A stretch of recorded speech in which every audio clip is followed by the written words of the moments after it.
Assalamualaikum warahmatullahi wabarakatuh. Alhamdulillah wa syukru lillah wa la hawla wa la quwwata illa billah. Ashhadu an la ilaha illallah wahdahu la syarikalah wa ashhadu anna Muhammadan abduhu wa rasuluh man la nabiyya ba'dah. Allahumma fasalli wa sallim wa barik ala Sayyidina Muhammad wa ala alihi wa ashabihi wa man tabi'ahum bi ihsanin ila yaumiddin. Allahumma subhanaka la ilma lana illa ma 'allamtana innaka antal alimul hakim. Wa la haula wa la quwwata illa billahil aliyyil azim.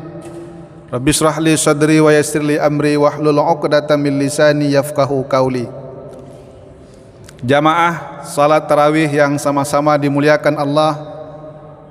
Alhamdulillah, pada malam hari ini kita berada di malam yang ketujuh bulan Ramadan.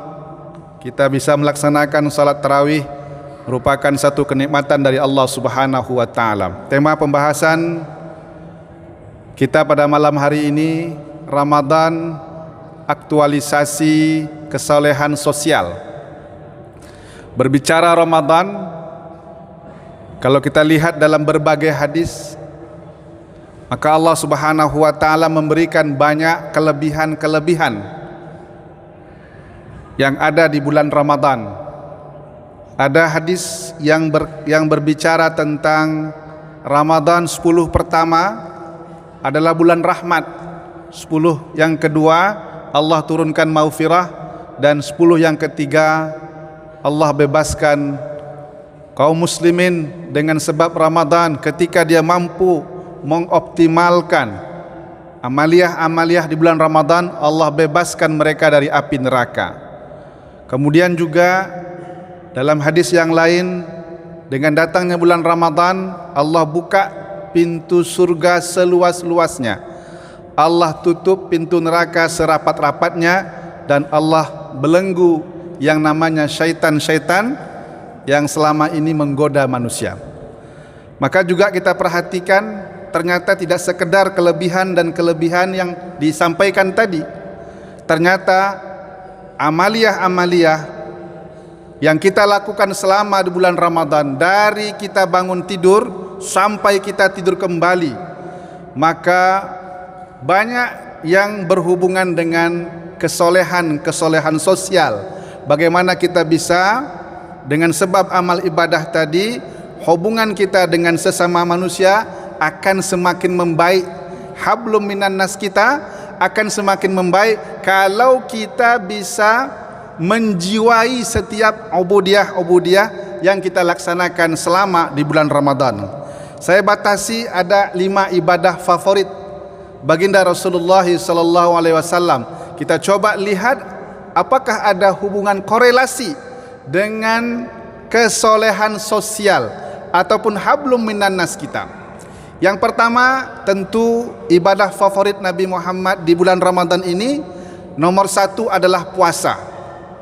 Puasa sesuai dengan namanya, memang kita diwajibkan oleh Allah Subhanahu wa taala di bulan Ramadan ini berpuasa sebulan penuh. Dan ini merupakan kekhususan puasa yang memang diberikan kepada umat Nabi Muhammad sallallahu alaihi wasallam. Puasa di bulan Ramadan ini adalah kekhususan syariat umat Nabi Muhammad sallallahu alaihi wasallam. Kalau kita tengok dari definisinya saja, menahan diri dari semua yang membatalkan puasa, baik itu makan, baik itu minum, dan apa saja yang bisa membatalkan puasa, dan apa saja yang bisa mengurangi nilai-nilai dan pahala puasa sejak terbit fajar sampai terbenam matahari. Jadi kalau hanya sekedar kita menahan diri dari makan dan minum, ini puasa yang dianggap gagal oleh Rasulullah SAW, sesuai dengan sabdanya, kam min saimin laisa lahu min siyamihi illal ju' wal atas. Betapa banyak orang yang berpuasa tapi mereka tidak mendapatkan apa-apa dari puasanya kecuali hanya lapar dan dahaga. Karena apa? Karena ada banyak hal yang coba kita tahan. Kita juga menahan emosi kita. Dan ini penting sekali jamaah, untuk kita bermuamalah dengan sesama manusia. Kalau kita gampang marah, maka siapa yang mau berkawan dengan kita? Kita juga menahan, belajar untuk menahan diri atau mengendalikan hawa nafsu kita. Kalau selama ini hawa nafsu yang mengendalikan kita, tetapi ketika Ramadan kita melatih diri kita, yang kita kendalikan adalah nafsu kita. Kalau selama ini syahwat yang mengendalikan diri kita, sehingga yang muncul adalah kemaksiatan ataupun kemungkaran, maka apabila datang Ramadan, kita latih diri kita untuk mengendalikan syahwat kita. Dan tentunya semua hal yang disebutkan tadi sangat bermanfaat ketika kita berhubungan dengan sesama manusia. Maka Ramadan dengan ibadah puasa melatih diri kita untuk bisa menjadi pribadi-pribadi yang tidak hanya taat kepada Allah Subhanahu wa taala, tetapi juga cinta dan berbuat baik kepada sesama manusia. Maka ini merupakan ibadah favorit Rasulullah yang pertama dan sangat erat kaitannya dengan kesolehan sosial kita. Yang kedua, ibadah favorit Rasulullah di bulan Ramadan ini, banyak Rasulullah dan para sahabat serta orang-orang saleh, para ulama sebelum kita, yaitu mereka berinteraksi dengan Al-Quran, tilawatul Quran. Bahkan mereka berlomba-lomba untuk banyak mengkhatam Al-Quran. Imam Syafi'i saja disebutkan dalam manakibnya dan disaksikan oleh murid-muridnya sampai beliau itu mengkhatam 60 kali khatam selama sebulan. Bayangkan Bapak Ibu jamaah, kalau seandainya 60 kali khatam, itu berapa dia khatam dalam sehari? Itu 2 kali Bapak Ibu jamaah. Jadi kenapa Bapak Ibu jamaah? Karena memang Al-Quran ini, ya, isinya adalah kalam ilahi. Artinya apa? Yang kita baca ini adalah kebenaran. Yang kita ungkapkan ini adalah kebaikan-kebaikan. Yang keluar dari mulut kita adalah yang baik. Karena apa? Kalamullah, kalam ilahi. Seakan-akan, secara tidak langsung, kita diperintahkan oleh Allah Subhanahu wa taala, jangan kita berbicara kecuali yang baik-baik saja. Dan ini selaras dengan sabda Rasulullah sallallahu alaihi wasallam dalam hadisnya yang sahih, man kana yu'minu billahi wal yaumil akhir falyakul khairan aw liyasmut. Barang siapa yang beriman kepada Allah dan hari akhir, maka hendaklah dia berkata yang baik-baik. Dan kalau tidak ada lagi ucapan yang baik yang hendak dia katakan, maka diam. Tidak ada pilihan yang lain. Jangan sampai kita keluarkan perkataan yang tidak berfaedah. Apalagi kalau sampai kita mengatakan hal-hal ataupun perkataan yang bisa menyinggung perasaan saudara kita, maka ini bukan ciri orang-orang yang beriman. Maka dengan kita membaca Al-Quran dan banyak membaca Al-Quran, berarti kita membiasakan diri kita untuk mengeluarkan kata-kata yang baik. Karena apa? Dasarnya adalah kalamullah, firman Allah Subhanahu wa taala, dan itulah yang hendaknya kita lakukan, baik itu di bulan Ramadan maupun setelah Ramadan. Karena Ramadan ini hanya latihan saja. Pertandingan yang sesungguhnya adalah setelah Ramadan. Maka ini merupakan ibadah yang mencerminkan aktualisasi kesolehan sosial kita. Yang ketiga, kalau kita tengok di bulan Ramadan ini, ada lagi ibadah favorit Nabi Muhammad, yaitu salat tarawih. Yang kita lakukan sekarang ini hanya ada di bulan Ramadan Bapak Ibu jamaah. Enggak kita jumpai setelah Ramadan ataupun sebelum Ramadan.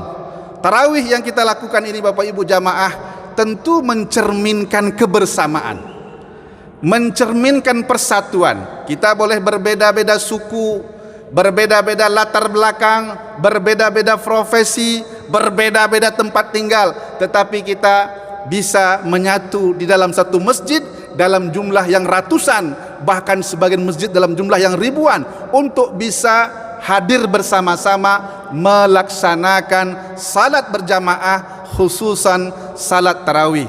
Apabila imamnya ruku, maka kita ruku.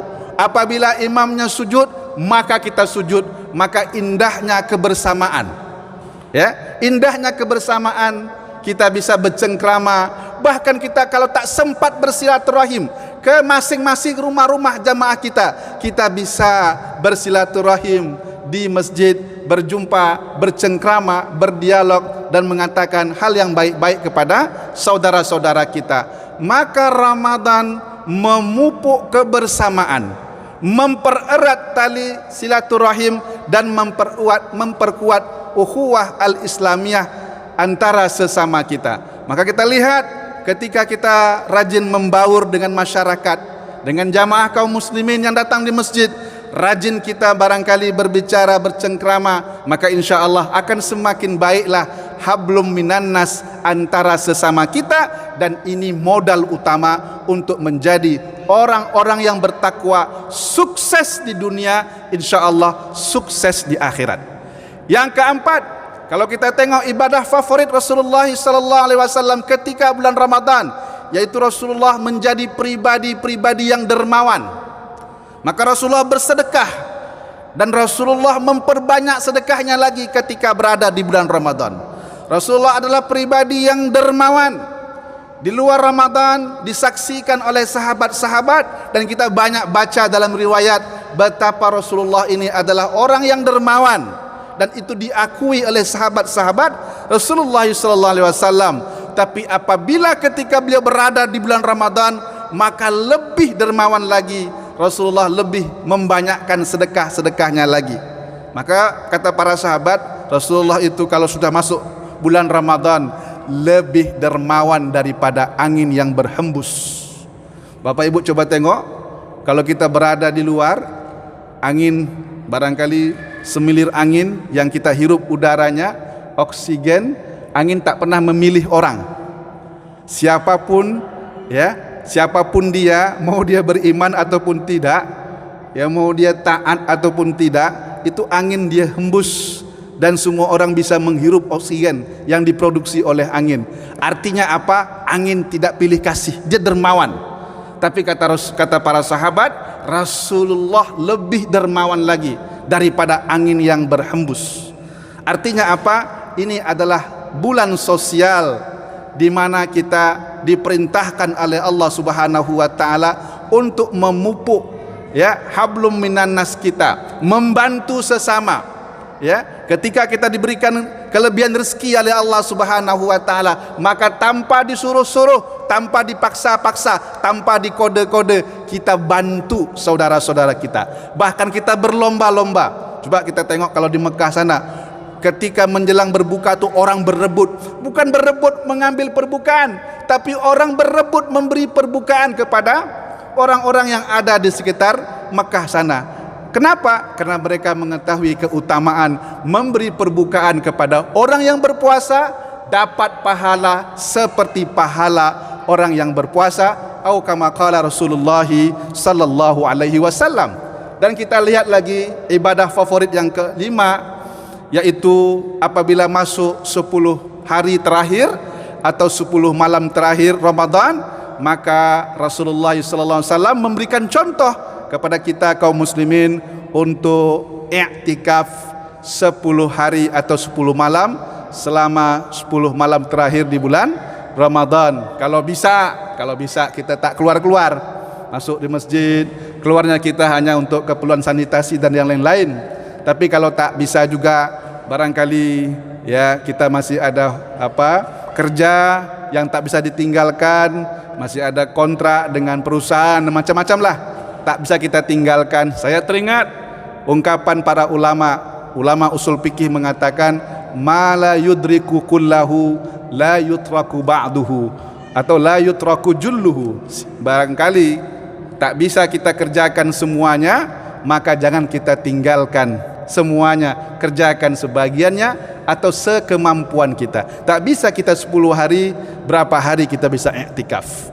Tak bisa kita full barangkali dalam sehari semalam, bisa kita ambil ya setengah hari ataupun semalam. Yang penting kita i'tikaf di 10 malam terakhir, kita menjemput keberkahan malam Lailatul Qadar yaitu malam yang jauh lebih baik daripada 1000 bulan. Iktikaf di sini Bapak Ibu, ini bisa kita kita maknai, kita berhenti sejenak, ya, berhenti sejenak dari hiruk pikuk dunia, berhenti sejenak dari tarikan-tarikan dunia yang selama ini melalaikan kita.